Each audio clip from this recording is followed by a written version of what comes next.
Good morning. Whatever we have discussed in yesterday, we have discussed mostly on the vacuum technology, how we can grow the vacuum in the chamber. These things we have discussed mostly. We have also discussed what are the little bit about history about the nanotechnology as well as thin films. So today we will mainly discuss about the different processes, whatever mainly we people are used. Means in common lab we people use. We will not discuss about some expensive one, whatever not possible for anyone. Maybe a few labs provide have this type of facility. So today mostly we will discuss the available facilities or some facilities maybe you can accessible. These facilities mostly we will discuss how thin film can be grown on it and its application development. Obviously, one thing is important that thin film is the main part of the devices. If you want to make some device, we have to deposit thin films that may be in the nanostructure form, maybe or might or may not be in the nanostructure form. That may be on the bulk form, but it should be, it must be in the thin film. Okay, that can be deposited by chemical grow. Whatever Dr. Jana already discussed, some chemical method. Dr. Bhaskar already discussed with chemical methods, hydrothermal method. These are mostly chemical methods. That is some where we people feel that some contamination may came. However, I am going to discuss mostly on the physical vapor deposition method. That is physical method, you can say, where chemical we will use definitely. That is maybe sometime we will use chemical precursors, sometime we will use targets. These are already, we can say, chemical in terms of material properties. So first we want to discuss vacuum evaporation. This is a very simple instrument. This is thermal vacuum evaporation or known as thermal evaporation. This is name himself says one is term is the vacuum and then evaporation. And another term I told another name is the thermal evaporation. That is thermal term is there and evaporation is there. This evaporation technique, this thermal evaporation or vacuum evaporation technique, it can be done usually by two methods. One is called electron beam evaporation, another one is called thermal evaporation or just resistive evaporation. For vacuum, I am just first showing some video on it, then I will discuss.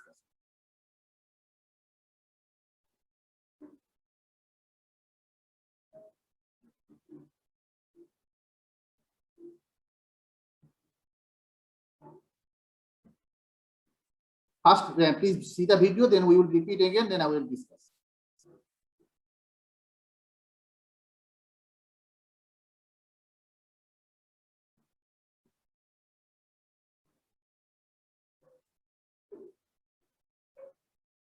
Well, I think I can take.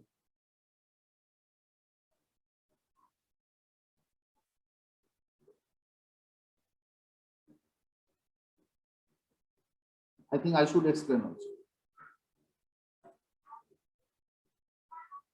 So this is a thermal evaporation system.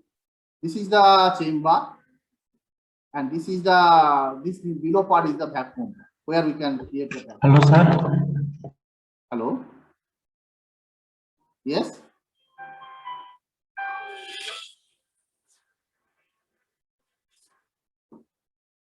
And anyone wanted to tell something? No. So this is the chamber. This is the electronics part where we can control the whole the system.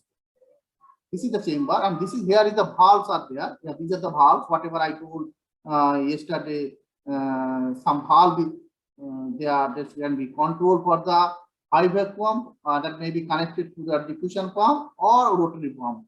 These things. This is the control part. This is the valve.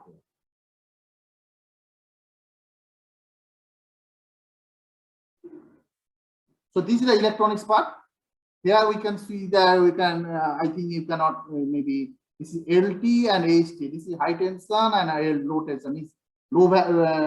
If you want to some low temperature, that can be used this knob, and if you high temperature, that can be used this knob. And these are the different switches, different knobs for the parameter control the parameters of the deposition process.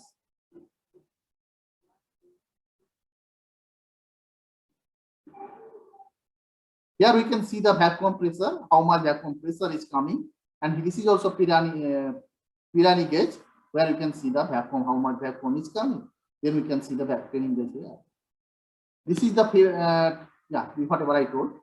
This is the Pirani gauge, and this is the high tension and low tension. What is the temperature range you want to choose, and that is also you can how much voltage you can want, that can be controlled from here. Well, so this is the chamber inside. So please listen and observe carefully here. So here is the one filament is there. That is one crucible type filament is there. This is here we can put our evaporating material. Suppose I want to deposit aluminium film. Here we can use we can put the aluminium pellet or aluminium foil or aluminium powder. Here we can put it. This is actually a shutter. This is actually a shutter. Shutter means we will close this portion, this cover with this portion, and here we can put our sample. Here we can put our sample. This can be rotated and can come here. Okay. And these are the different things that we usually use for the thickness monitor and pressure sensor, all the things. These are the vacuum hole. By through these things, vacuum will be created below the chamber. There is the below the chamber is the vacuum pumps are there. Please see the video. If you had question, you can ask.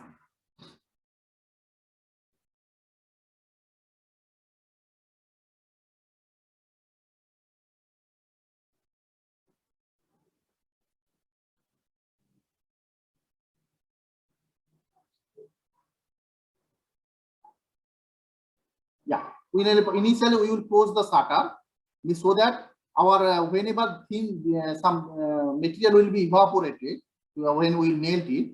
This is actually two are the terminals. Whatever connected here, these two are the terminal. This is one positive and another one is the negative terminal is there. Once we give the voltage, that time it will be heated. That's the resistance. This is a resistance, and for filament you can say it will be heated, just like a heater, simple heater. So once it is heating up, that can be melt down this material, whatever is here, and that can be evaporated. It's first melt down, first solid to liquid, then liquid to evaporate, then it will be deposited here. So initially we don't want, maybe some oxide is there, some other material will be there. That's why we don't want the oxide should be deposited here. That's why we cover with the, this is called shutter. We cover it with the shutter. So once the oxide portion is removed, then we can remove the shutter, then it will be put. This is the filament part. Whatever, these were putting the aluminium pellet, which we want to deposit aluminium thinking we want to deposit, and he is fixing this crucible or filament with these electrodes, two electrodes, fixing with the screwdriver or Allen key. So once in one unit to everything and know everything, you have to be expert. So this is filament crucible is there. Crucible is there. That is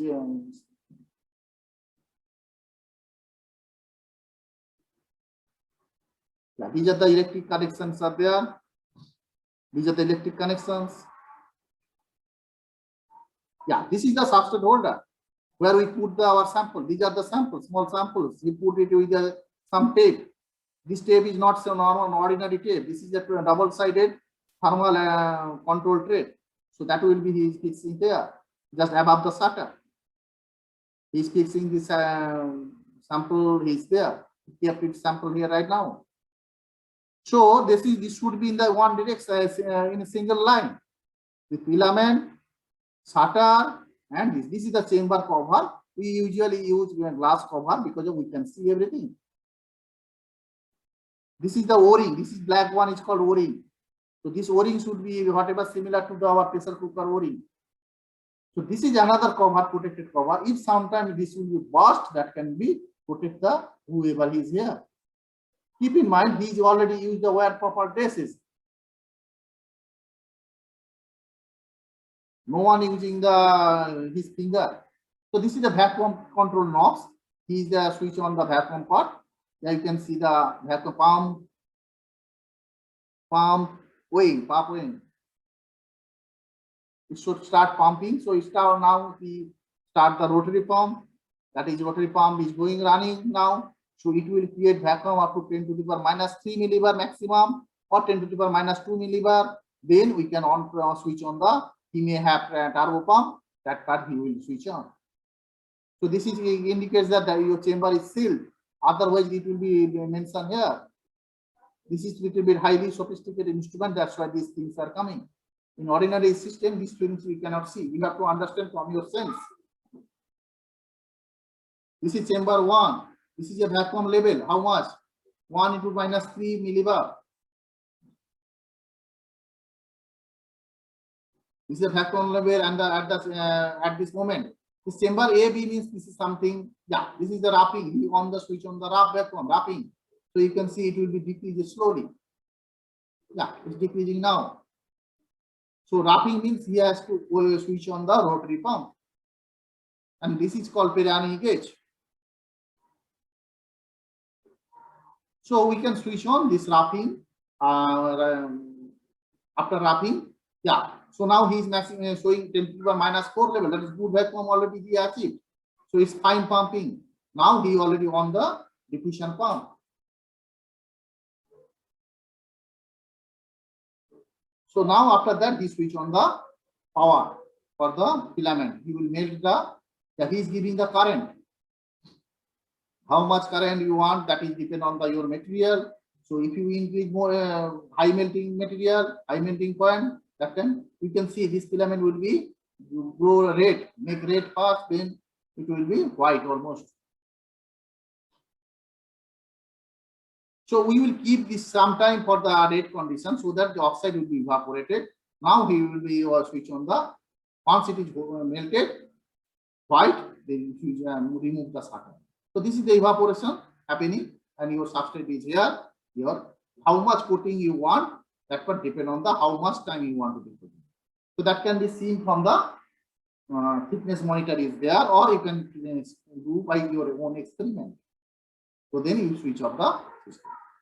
So you cannot switch off directly. That is also process is there. You have to cool down the system for the room temperature about half an hour. You have to pumping down, and not only cool down, because there are some oxides are there, some metals are there that may be not good for you. So after cooling down, you have to vent the system. Vent means you have to put the inside the air. So your films are deposited here. Nice films are deposited. This is called film film. You can see this color. This is color and this color. So that is your films are here. This is called film film. And you can see this material already melted.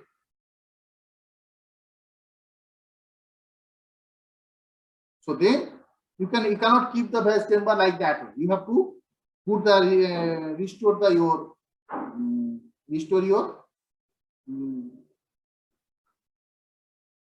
you have to restore your glass bell jar on it again, and then you have to put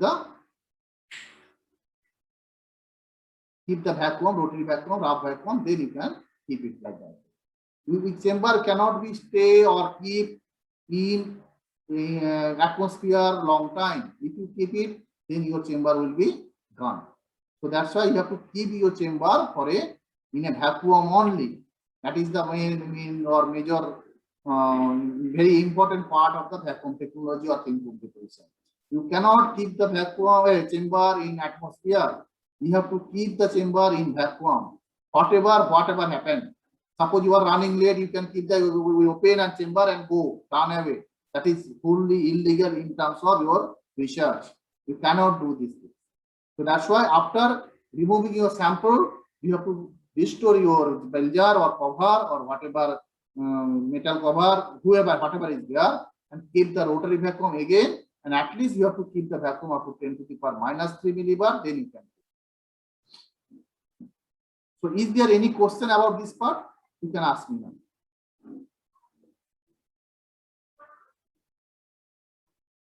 Okay, no question. Thank you. So sir, this is yes. Sir, sir, good morning, Narayan. Yeah, good morning. Yes. Sir, normally, how much time it will take to fabricate this? Yeah, that's a very good question. That's a very good question. How much time? Because I showed only about 5 minutes or 10 minutes video. I think 5 minutes video, and I explained that's why it may take long, take a little bit long. It's 5 minutes. So in a whole deposition process, as Dr. Das yesterday told, day before yesterday told you, for cleaning it will take minimum 1 hour. For cleaning the wafer or cleaning the substrate, it will take minimum, you have to spend 1 hour. For deposition, for rough vacuum, it will take minimum half an hour or 1 hour. Depend on your pump, what type of pump you are using, and what quality of pump you are using, and how much big your chamber. So if your chamber is very big, obviously it will take very long. If chamber is very small, it will take obviously long. Not only, it is also depend on what material you are using. If your material gives degassing, that is called, another term is here, that is called degassing. Degassing means if you keep the material at the atmosphere, it will give you some smell. Or if it can absorb the oxygen, atmosphere oxygen. So that time it will take long to get that. So minimum, it will take minimum half an hour for rotary vacuum or rough vacuum. And for high vacuum, it may take more than 2 hours or so. It will take max, because once your vacuum level is decreases, the vacuum pumping process will be slowed down. Once the vacuum level is increases, means you are getting more vacuum, so your pumping process will be slowed down, because it's very small air particles are there. So that's why the pumping process will be slowed down. Obviously, this is also depend on the your system as well as your pump. What type of pump you are using. For diffusion pump, it will take a little bit longer. For turbo pump, it will take little bit less. Not little bit, it may take half time of the diffusion pump.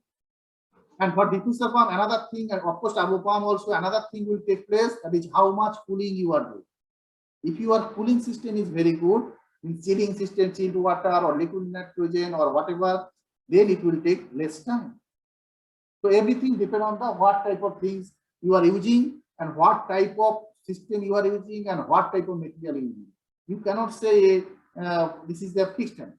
Obviously, there is a standard time. If one process, this is 2 hours, this is 1 hour, 3 hours, cleaning 1 hour, 4 hours, and after deposition process, it will take maximum 5 minutes. In 5 minutes, you can get very high thickness for the thin space. Few micron you will get for 5 minutes for deposition process. After deposition, you have to cool down the system. That will take another half an hour or 20 minutes, 50 minutes. So after cooling down, you remove the sample and you have to create another vacuum again. That will take another half an hour. So post deposition 1 hour, pre-deposition 4 hours. So about total 5 to 6 hours you have to spend. If you have no interrupted power supply, it means if your power is not interrupted. In the meantime, if your power is interrupted, you have to start from the first level. Not cleaning procedure you have to do. Vacuum process you have to start from the first. That's why people are using some inverter type, very good type of inverter or generator for during process. Once your power pump is off, that means you have to start from the beginning. Another time you need to spend, sir. So if suppose I have deposited aluminium, you want to deposit copper. So in that case, you have to clean the chamber. Otherwise, when you will deposit copper, you will get the signal of the aluminium. That is not desirable. So for cleaning procedure, it will take another 1 hour or half an hour minimum. Am I clear, sir? Yes, sir. Yes, sir. Thank you, sir. Any other questions for this? No, well, sir. Okay, thank you very much. So this is whatever I showed, thermal evaporation. This is another evaporation system, whatever I told you, that is electron beam evaporation. The vacuum process is almost same.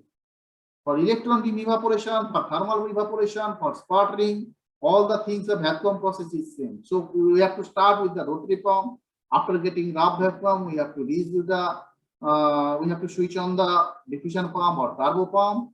Then we have to get the minimum 10 to the power -6, -7, or -8 millibar vacuum. That is minimum desirable. So once you get high vacuum, means -7, -8, your film quality will be good and you will get more nanostructure. Otherwise, you cannot get for the evaporation system. So this thermal evaporation, whatever we showed you, we have the crucible there, and with this crucible, in between the crucible, there is a filament or board that is actually nothing but a resistance, and that will be heated up using some DC voltage. Here we have also crucible here. That is your crucible again, same. But this crucible is not same as ordinary crucible. That is water cooled, some maybe molybdenum or maybe copper hot or some other material that is high melting point. Why it is making cooled? Because we don't want this one will be melt down. And if I want to deposit some high melting point material, like suppose I want to deposit titanium, platinum, these are very high melting point. Platinum is very high melting point. It cannot melt down in the normal thermal evaporation. That's why people are using electron beam. So all the vacuum process is same or similar. All the sputter and thickness monitor, all the things are similar. Only change is that instead of here thermal electrical part, here we will use the electron beam. I can show the video, then you can see.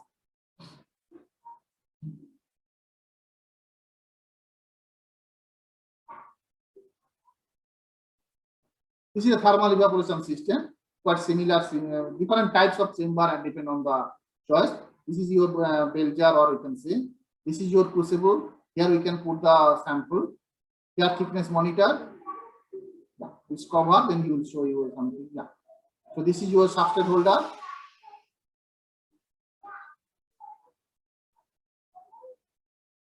Yeah, here electron beam will be generated. An electron beam will be poured. Keep in mind, electron beam can be controlled. You can bend because this is electron using the magnets. So these electrons are tuned, melt down the sample. Whatever materials are there, it will be evaporated and it will be deposited.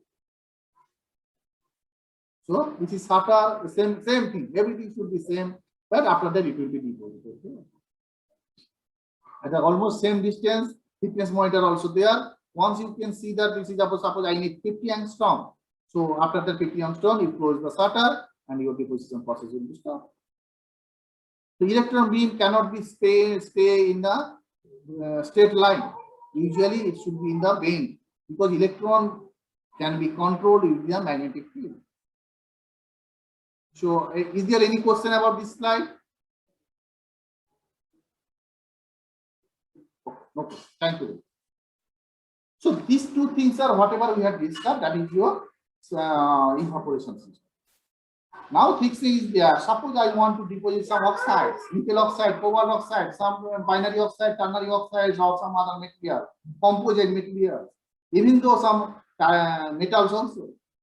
So another method people are mostly used, that is called sputtering. That is also known as cathode sputtering. Sputterings are usually two types. One is for DC sputtering, another is called RF sputtering. RF magnetron sputtering. DC also magnetron sputtering can be done, but RF must be magnetron. Radio frequency, RF, and DC for direct current. For magnetic material used to deposit magnetic material, we have to use DC sputtering. However, for non-conducting material, if our material is non-conducting, target is non-conducting, in that case we have to use the RF, radio frequency sputtering. If for DC sputtering, one important thing is that you have to use conducting target. Target must be conducting. Otherwise, you cannot use the DC sputtering. The vacuum process is same with the evaporation system. All the systems, all the deposition process, whatever the basic thing is your vacuum technology, vacuum point. So that in that case also you have to create up to -7 vacuum. But difference is that For thermal evaporation, for electron beam evaporation, you have deposited in that vacuum only, 10 to the power -7 vacuum, 10 to the power -6 vacuum. However, here you cannot deposit the film on that vacuum. You have to, after getting vacuum, you have to increase the pressure also. In that case, you cannot use the same air, because air has a lot of other materials. Air has a lot of other gases or other components. So you may not use the same gas, air, for the deposition process. You have to use some inert gas, that may be usually argon. You have to use the argon for the deposition process. So once you have deposited the argon, once you want to deposit suppose some material, you have to use, after getting vacuum, you have to create the, again you have to insert the air, or not air, some gases, usually argon, to the inside the chamber, because argon is little bit cheaper than the other material. If I want to deposit nitrate material, nitrite, you can use the nitrogen gas also, combination of nitrogen and argon. If you want to deposit oxide material, you can use the combination of argon and oxygen, but you must have argon, inert gas, because it is not only this purpose only, it has heavy gas. Its particle size, particle mass is a little bit high. Okay. Another important thing, I forgot to tell you in the previous slide. Although you are depositing your sample or thin in high vacuum, maybe 10 to the power -7 millibar. So when you start deposition, you have to switch on all the gauges, because of once you start the deposition in high vacuum for the evaporation, I repeat, once you start the deposition at high vacuum for the evaporation, thermal evaporation, your pressure will be, chamber pressure will be increases, because of that is some air is creating, some gases is creating, maybe aluminum or some these things. So that will increase your pressure. If you don't switch on the filament of the gauges, so that may be damage your filament of the gauges. So that may damage your gauge. So that's why it is recommended, strongly recommended, you must switch off your gauges during deposition process, thermal evaporation process. However, in that case, you have to constantly monitor your pressure for the sputtering. So that's why you have to switch on your gauges. That is another one major difference between the sputtering and evaporation.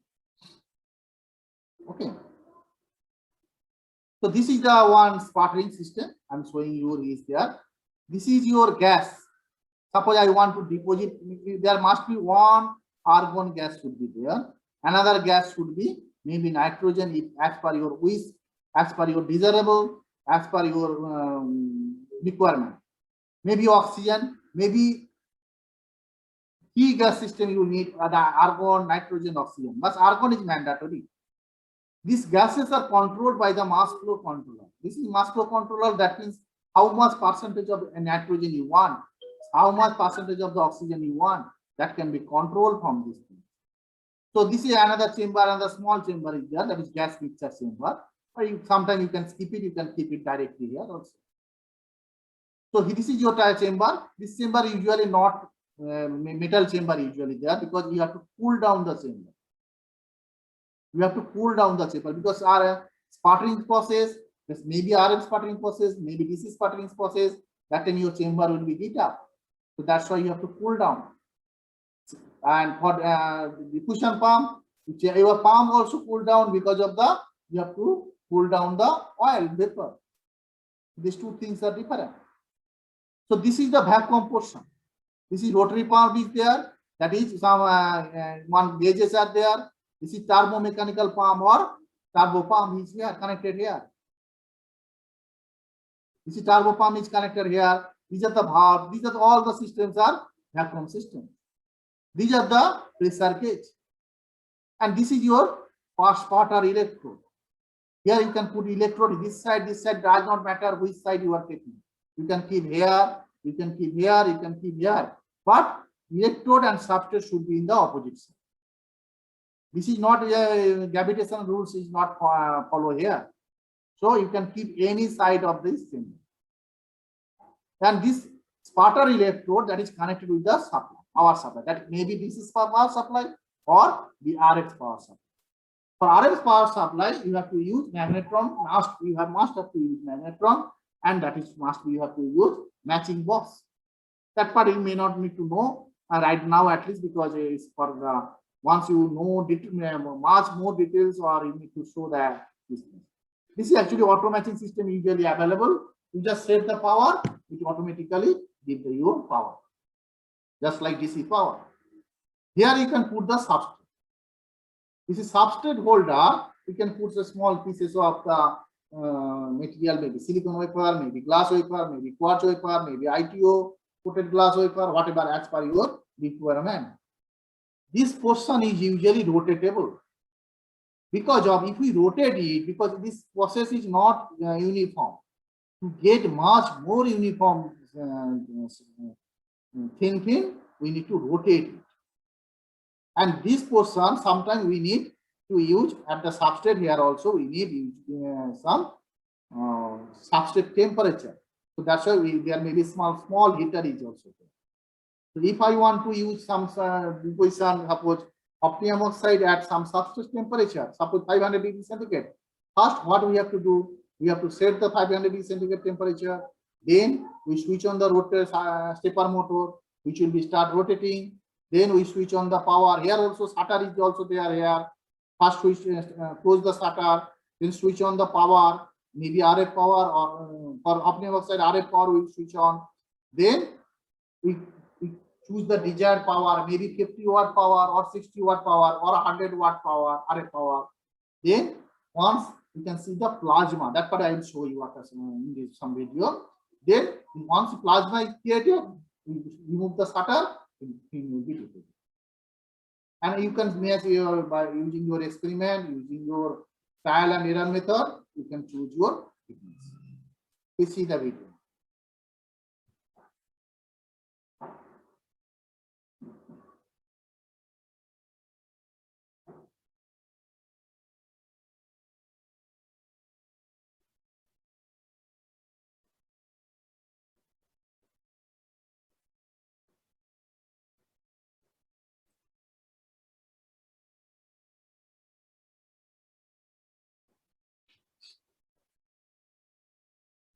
So it must be some magnet should be there for sputtering.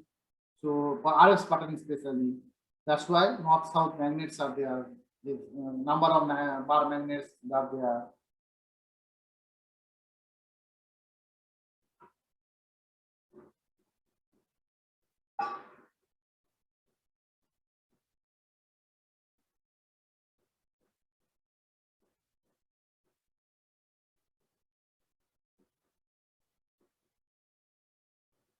Well, what is the things are happening here?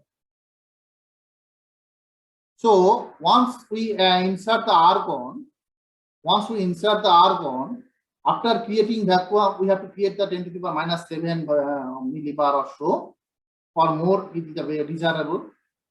That whatever as more as possible, that is the best thing. Then once you create the vacuum, you insert the argon and you release down the vacuum up to 10 to the power minus 3 or minus 2 millibar. So insert the argon. After inserting the argon, and you control the valve system so that not too much pumping is desirable that time. So valve insert total valve, you just position the total valve in some angle so that the opening of the chamber and vacuum pump should be decreases. Then you insert the argon gases and make the constant pressure up to maybe some 10 to the power minus 2 millibar or 10 to the power minus 3 millibar, not more than this. So once you switch on the power, RF power or radio frequency power, what happens is our RF power ionize the argon. So it will ionize the argon gases, argon into argon plus and electron. This argon plus argon is a heavy metal. So what he will do, he will bombard on the target. He will go towards the target pole, this pole, this target source, because this is power is here, and he will bombard it. Once, as it is very heavy metal, heavy material, it will, once it is bombarded, it will damage the substrate, sorry, target, and some particles. Suppose this target is the nickel oxide target or hafnium oxide target. This, it will be remove hafnium oxide particles, atoms, not particles, I can say, hafnium oxide atoms from the target. So once it is remove the hafnium oxide atoms, the base, whatever is there, that is your substrate is there, that is also rotating here, substrate holder is rotating here, substrate. So it will come down towards the substrate because it will attract these atoms. If we say for the DC sputtering, that will be much easier for you people to understand. So suppose this is argon plus a atom, here is the nickel target is there. So once it is bombarded in the nickel, suppose this is positive ion, positive voltage, and this is negative voltage. These positive ions or nickel ions come towards the negative substrate, and it will be deposited there. So that is the process. Just see. This is the argon. Black one is the argon. Red one is the metals or material, whatever you want to do. So it will be deposited here at the substrate. And as once you know that this suppose 5 minutes, you can get some 50 angstrom or 50 nanometer, then you can switch off the power. Keep in mind, if you increase the power, your deposition rate will be increased. If you decrease the distance between the substrate and the target, your deposition rate will be decreased. Increased.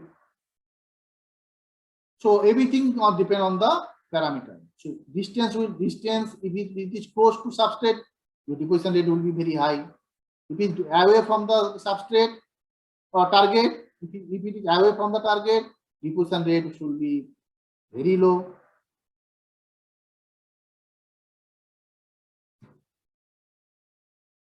So this is the thing.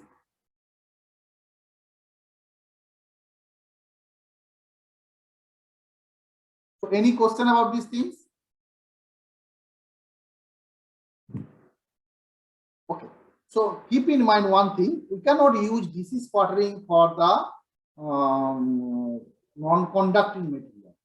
For the conducting material, maybe auricle oxide, metal targets, magnetic materials, we have to use only DC sputtering. The magnetic material cannot be used for the RF sputtering, because RF sputtering, some magnets are there and radio frequency is there, that can be make the some problem in the system, as well as we cannot get the plasma.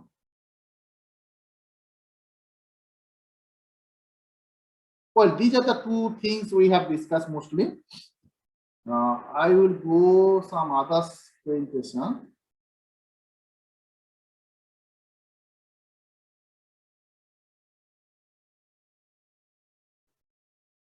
Yeah.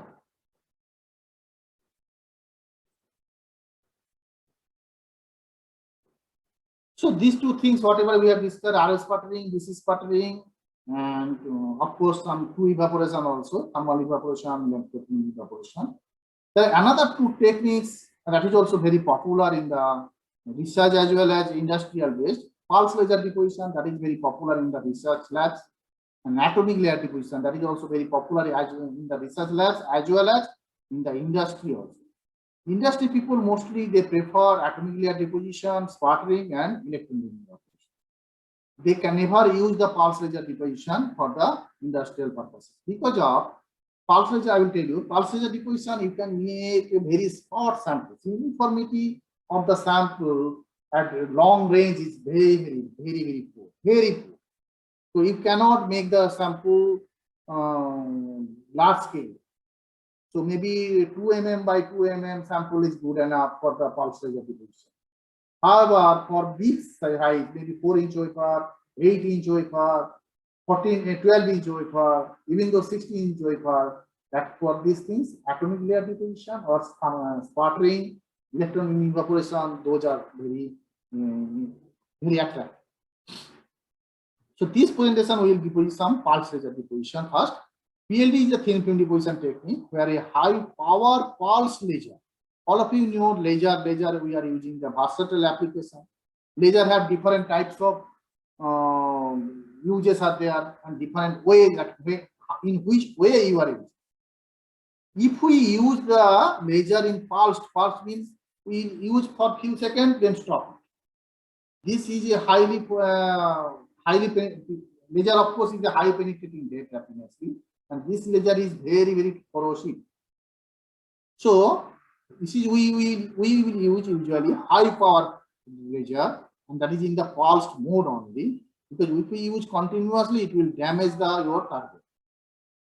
Focused inside a vacuum chamber to strike a target of the material that is to be deposited. This material is vaporized from the target. Vacuum process of all the system is same. I repeat once again. Vacuum part, vacuum thickness, that's why I spent a little bit more time yesterday for the vacuum part. Vacuum process, that is your modulated more or less same for all the deposition process. And some process you need high vacuum, some process you need high vacuum during deposition process.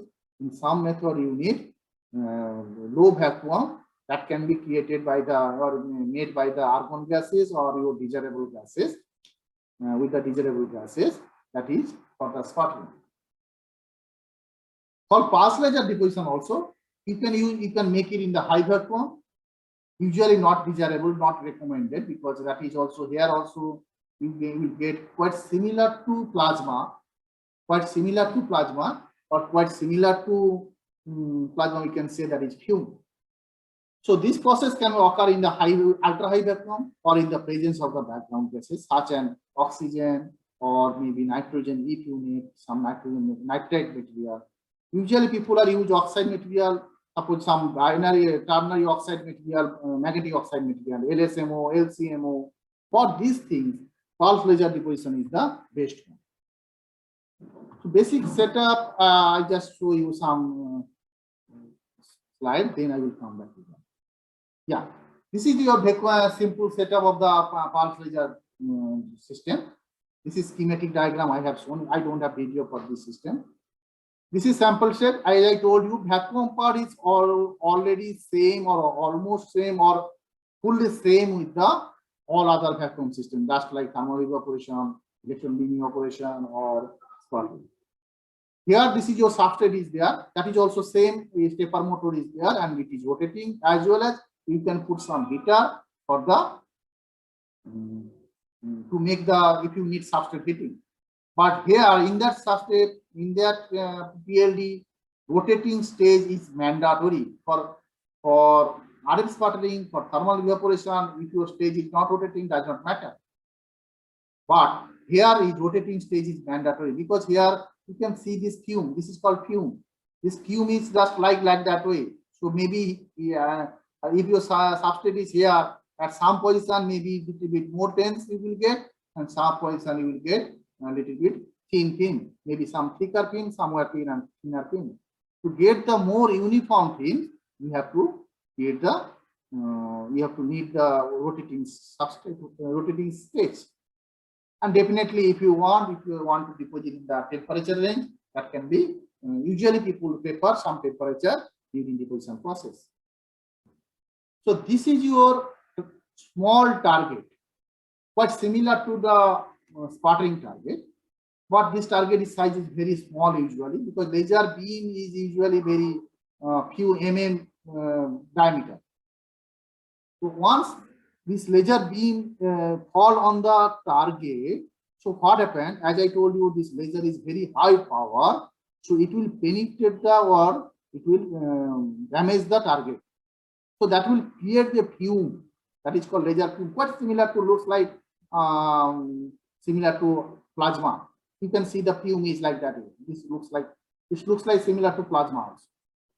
So fume is there. So you have to maintain this distance, target to substrate distance, like that way. You have to see fume, where is your fume is coming. you have to remove the sample stage and you have to bring your substrate in between the film. If you need very thick film, you can make it very closer.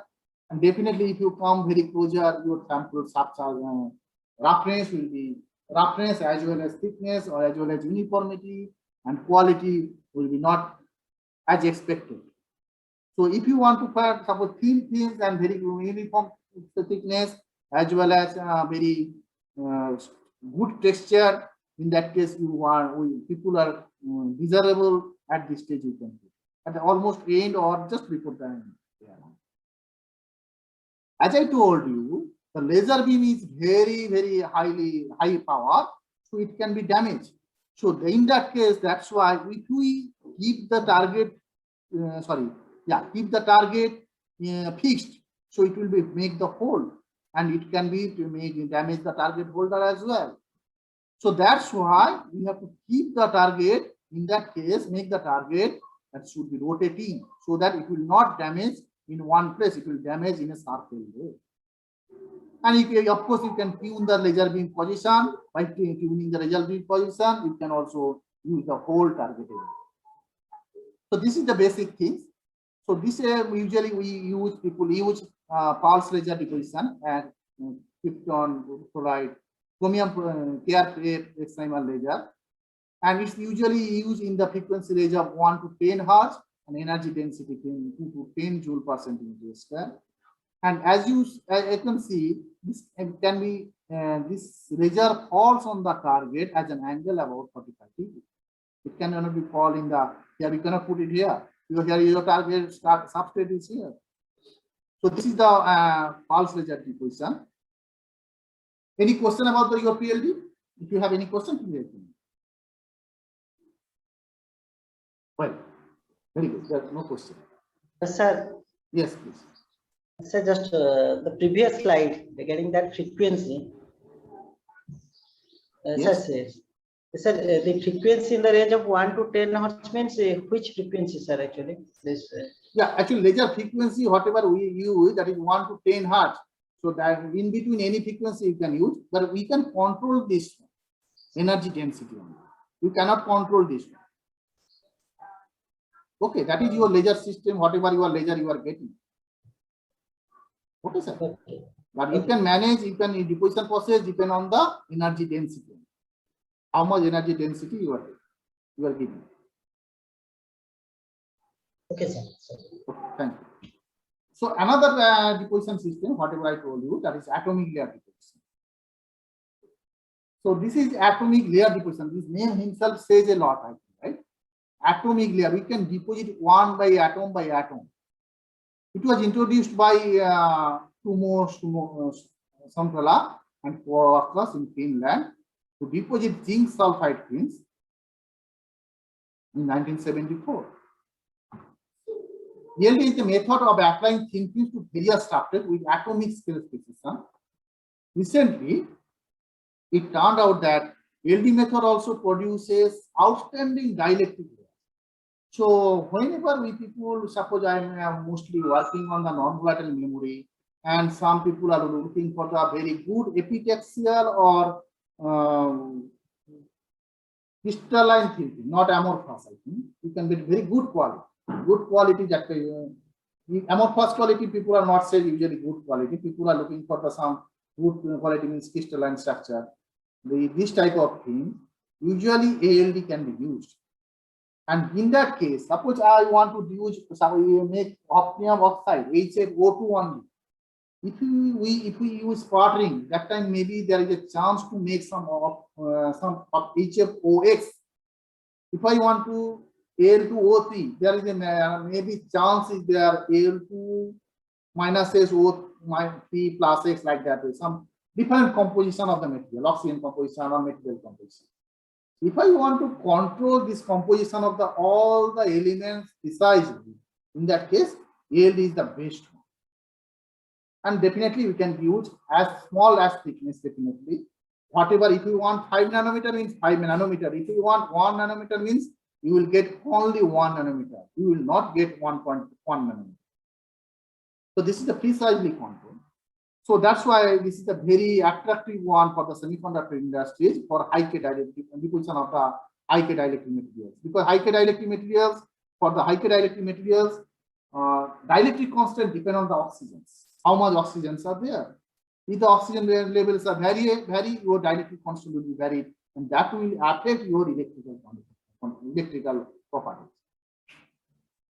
The basic things is similar to the chemical vapor deposition in the chemistry system, and I'm not discussing here. Chemical vapor deposition, I can just tell you one simple word. Here we can use, but similar to thermal evaporation. Suppose, but we use chemical as a in the crucible with some chemical, and that will be vapor and that will be deposition. I'm not showing here today at least CVD. Except the ALD reaction breaks the KBT reaction. Keep in mind, CVT, suppose I want to deposit one chemical, suppose hafnium oxide, cannot be deposited in chemical vapor deposition.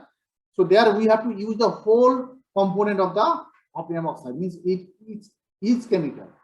However, for ALD method, we will use different composition of the sources, two sources. Different composition. That's why this is the main difference between the ALD and CVD. And it can be, it can make the reaction on the substrate only. For ALD, deposition process happen or reaction process happen on the substrate. I will show you some video after some time.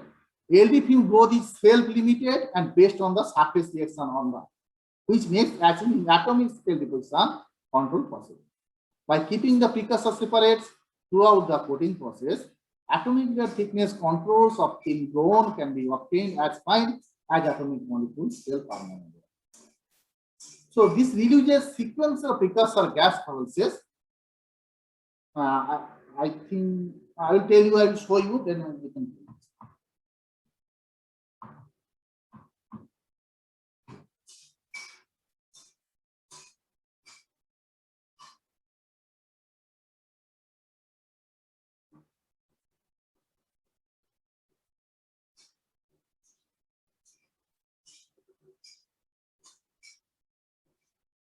It's visible, I think, right?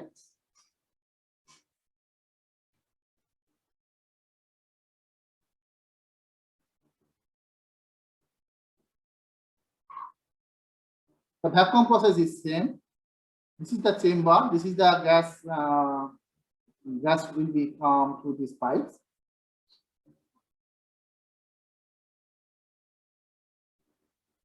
These are the chemical chambers where we can keep our chemicals. This first pulses of HCl4 gases.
Well, so thing is that,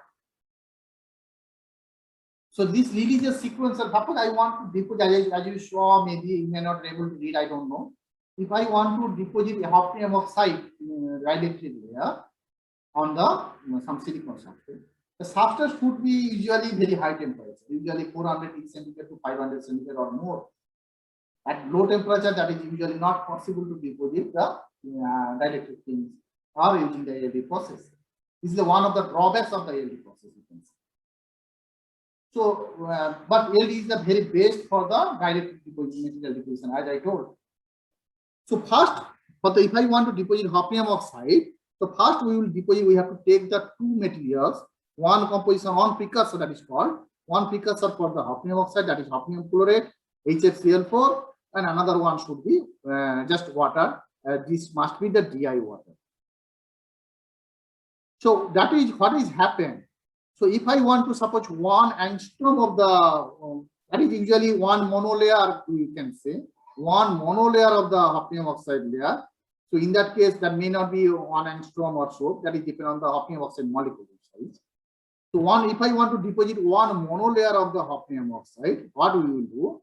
We will give first we will deposit with the one cycle of the water with H2. So one pulse of the releases first one pulses of the H2O gas, water, vapor you can say, or gas, whatever say, H2O. Then after one pulse, you switch off this water, then you have to run the first pulse of the hafnium chloride. So that will be what happened. Your substrate, on the substrate, there will be one layer of the H2O or H2O layer. And once hafnium chloride will go there, that will make reaction on the substrate. And then first we will get the one monolayer of the hafnium oxide. It depends on the how much composition we want. If you want HF2O4 or whatever, that is already standard table is there. That part you can follow. Suppose 2 cycle is required for the HFO2, or 4 cycle is required for the one monolayer of HFO2. That part depend on the your catalog. You have to follow this one. But basic process is there. Once one monolayer of the HFO2 is deposited, then you can start the another process. So, or if there is no catalog, you have to do the trial and error method. You have to try first 2 monolayer and 1 monolayer of the 2 monolayer of the HFCl4 and 1 monolayer of the HFO2, or 3 monolayer of the HFCl4, 1 monolayer of the HFO2, or vice versa. You have to trial and error method, and you have to do the XRD and some other physical characterization, and then you can see, you can confirm that which one is good. So this is the major things. A first precursor gas introduced into the process chamber and produces a monolayer of the gas on the wafer surface. Then a second precursor of gas is introduced into the chamber, reacting with the first precursor to produce a monolayer of film on the wafer surface. Two fundamental mechanisms are there. One is called chemisorption saturation process, and another one is your sequential surface chemical reaction. So this first one is the chemisorption saturation process. Means you are depositing one monolayer of the H2O or some first precursor, and then again second monolayer of the second layer of the second precursor. Then they both the things will chemisorption process, saturation process. Once saturated, then you can do the same process sequentially. How much monolayer you need. You can see here some schematic diagram here. This is a ALD cycle of the Al2O3. Here we use trimethyl aluminium for the aluminium precursor, and H2O is the for the OH precursor. First monolayer of the OH is there, and your substrate obviously your silicon usually use. You cannot use the glass. You can use the quartz, but you cannot use the glass because glass will be melt down, fully melt down. I can say 400 degrees centigrade. At 300 degrees centigrade above, it's softer. So this is after H2O, you have to use one monolayer of the TMA, that is trimethyl aluminium, that is called TMA. Then they make reaction with each other, and they form the aluminium oxide, and excess TMA will be above the substrate. So one aluminium oxide is already formed. Then another OH layer is coming. So by that way, it will get several layer of the aluminum oxide. This is the 3 cycle. After 3 cycle, you can get 3 monolayers. So usually you can say if your aluminum oxide, suppose let's consider 1 angstrom in 1 atom layer. So you will get 0.5 angstrom, 0.5 nanometer. So then you can get 1.5 nanometer. So by this way, you can get precise control of the thickness. There are several types of ALDs there. I will not go for details of these things. Closed system chambers, open system chambers, semi-closed system chambers, and semi-hosted open system chambers. I'm not going through these things.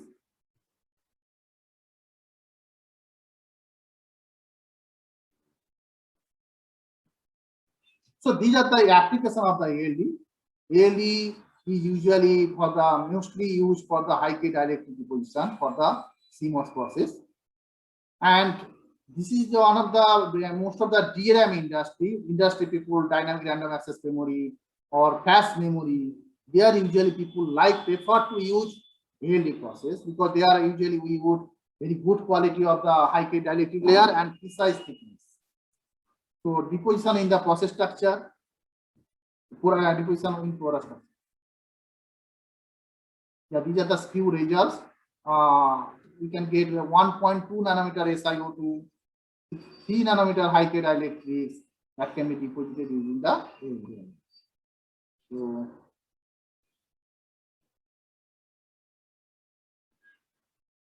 okay. So these are the summary of this whatever deposition process. So this is stoichiometric film we can get, full stoichiometric whatever you want, large area uniformity you will get, 3D conformity, precise thickness control, low temperature deposition possible. And this is one of the disadvantages here deposition rate is definitely slower than CVD. CVD you can get very large films and very short time. So if you want the thick films, that in that case you prefer to go for the CVD process, not this one. And for AMD, you can use different materials. Here you cannot use the metals or other things. You can only use the oxide films or some dielectric film, oxide based film usually. Okay. So these are the things on the thin film deposition. If you have any question, please tell me on this. Then I will go for some other topic.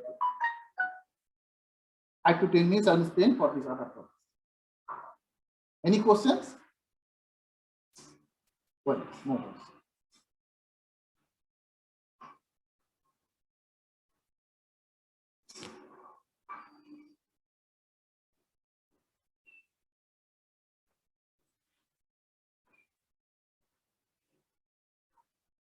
Well, so now I will going to these things. I will mostly discuss this question in the tomorrow session, but I will give you some glimpses and some highlights. Advanced memory devices today. This is the actually human brain. All of you know this is your brain is coming how it is coming in electronics. So this brain I will discuss. This brain can, if you know already, this brain can remember everything whatever you know, whatever you are, whatever. Suppose you have a program today that can be remembered in your brain. This course, whatever I'm going to cover in this maybe today and tomorrow, I will give the introduction of memory devices. Mostly I will cover this portion today only, and the rest portion I will try to cover by tomorrow. And some portion I will cover in next page. So the double heterostructure concept and the application in physics that is usually started in the 1963 by Alfred. So he got the Nobel Prize on this one. This is the one double heterostructure. We have a talk on this type of material on next page 2, double heterostructure and theoretical based concept in phase 2. If people can join and learn about this, that's why I put this one. So this is the first computer. Already some of you already know. This is the ENIAC computer. Already this is the first computer that is first invented in 1946. It contains 70,000 vacuum tubes. Its weight was 60,000 pounds weight. And its area you can see, can't imagine, and how much power is taking, that is also you can't imagine. So this computer was invented by the Kilby. Sorry, not Kilby, it's ENIAC, that's why it is called this one. And this computer was made using mostly use the vacuum tubes. That's why the size as well as weight as well as components, everything was used. These sizes of the devices shrink down once the Bell Lab invented the first transistor. So the transistor and its components, some passive components and diode, resistor, and these things are invented by Bell Lab. Then the sizes also of the computer and other things, electronic gadgets, is reduced. However, that is also not the final one. So once the semiconductor devices were invented by the semiconductor memory devices were invented by the SMG, after that the sizes of the devices mostly shrink down, and that is whatever we are getting, that is the invention of this production. Kilby, he told that turning potential into realities, the invention of the integrated circuit. That is he proposed in the 2000. And that time you can see that this is the small device size area with the that is what is the side in the old side definitely device size area with the So you can see here the minimum feature size, that is die area, that is F square. I will show you some slide maybe tomorrow. This feature size is decreases. It's fully horizontal, vertical decreases without years. It's still following this. As it is, feature size decreases. The global IC series, that is how much money they are spending, that is increases globally. This is the memory this is the thing. So this size syncretion is depend on the one important thing is the once I told you this invention of the MOSFET that is decreases the sizes of the devices. The one part is the MOSFET is there, that is your gate leakage, gate thickness, gate oxide thickness. The gate oxide thickness gives you the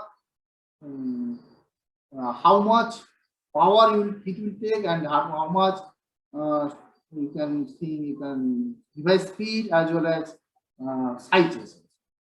So for that people are focused on the how we can decrease the gate size, gate oxide thickness. So that's why they are trying to use the replace the normal silicon dioxide gate with the high capacity oxide to cope up the advantage of the effective oxide thickness. So, but this limit is coming once some few nanometers, suppose 5 nanometer or 10 nanometer gate oxide thickness. After that, that can be limited. So, for that reason, this type of devices is almost diminished, or that research on this type of devices is almost stopped right now, and people are looking for the emerging devices. This is the device memory position or die area with the chip size, how much chip size is there. We can see that the memory areas, memory storage area is increases with the die area. So this is the die area. F stands for the feature size. 4 to 8 F square memory has area efficiency of 0.6. A memory cell forms in a place plane by lithography methods. That will be discussed by Dr. Das after some time. And that's why this lithography takes a major role for the device fabrication. And organized in a different XY direction area and targeting the different cells. If one is able to form a memory cell in the intersection of two minimum size lines, now it is not 2-dimensional, now 3-dimensional devices are available and people are working on and to synthesize the devices. This is the memory sizes, memory cell sizes with the time. So you can see as the time increases, this is a very up to a little bit worldwide, 2018, your device cell area also decreases. So all the things that with the cell area decreases, oxide thickness is decreases, with the time. So device is simplify out. So all the things that can be done, again I am telling, depend on the how lithography improvement of the lithography. So previously photolithography was used, now electron beam lithography was used. Previously the whatever lithography chemicals and the parameters they are using, that is tuned and that can be controlled. The cell area decreases with the time. The area of NAND flash decreases drastically with the time. This is the target performance of different memories, and I will discuss maybe next day, tomorrow, what are the emerging memories are there and what are the types. I will just glimpses mostly, and those things are just highlighted here. Just several memories are there, and that is DRAM, Dynamic Random Access Memory. It is available from the 2004. Usually, whatever we people are using in our computer, that is DRAM only. DRAM is the main problem is that it's a volatile memory. It cannot be remember, or once you that's whatever RAM in your computer. If you don't have a hard disk, that cannot be stored the data. The structure of the DRAM is there: one transistor, one capacitor is there. Its initial feature size was 90 nanometer square, 90 nanometer, and cell size was 8 feature square. And these are the access time less than 15 nanoseconds, stored time less than 15 nanoseconds, and major problem is that DRAM is the scaling, because effective oxide thickness, gate oxide thickness is you cannot control, or you cannot beyond, you can go down beyond some oxide. So once you go the below the some oxide thickness, suppose it's maybe 10 nanometer, it will be short. Gate and drain will be short. So your electron will be flushed fully. That's why in the scaling you cannot be possible. It can be go down some nanometer scale, but that cannot be controlled. We cannot scale down maybe 10 nanometer scale or below. So these are the another memory, NOR flash. We will discuss a little bit tomorrow. Nano floating gate memory we will discuss tomorrow a little bit. It was in, observed in NOR flash in 24 and 26 in floating gate memory. However, there are another memory, that is the resistive switching memory. These are all the things. The main problem was coming the scaling. This thing, this floating gate memory, phase change memory, or sorry, DRAM or NOR flash, all the things. This is main problem was coming scaling. So for the scale down, people are looking for the emerging memory technology. That is one of the thin electron memories or single electron memories. That is also not popular yet. This is a popular emerging memory, resistive switching memory. I will discuss something. Phase change memory, that is also very popular. Magnetic random access memory, that is also very popular. And these things we will discuss a little bit in our next session. So with this, I'm closing this. I think, thank you all. If you have any question, please let me know.